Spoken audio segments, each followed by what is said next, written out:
Knoxville leaders broke ground today on two affordable housing developments. Southside Flats is located on Martin Mill Pike in South Knoxville, and 5 Points in East Knoxville on the corner of Martin Luther King Jr. Avenue and McConnell Street. Those two complexes will create a total of 252 new affordable housing units. Southside Flats will include 172 units, including 1, 2, and 3 bedroom options. The $30 million project is expected to open in the fall of 2019. It is designed for people whose income is at or below 60% of the area's median income. These are folks who work, many of them more than maybe 2 jobs in order to help make ends meet. And so, you know, they're members of our community. They work. They have kids in our schools. Their children play with our children and grandchildren.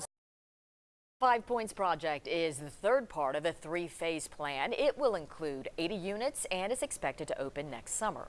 This project is part of the city's master plan to revitalize the 5 Points neighborhood in East Knoxville.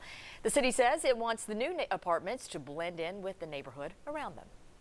We wanted it to blend in with the community, so this is primarily a single-family residential area. Now there's some exceptions to that. We want to make sure that all of our design and all of our buildings are in keeping with what's already here. The first 2 phases of the 5 Points plan are already underway. Phase 1 is a senior living facility. It opened last year. Phase 2 is another affordable housing development now under construction. What would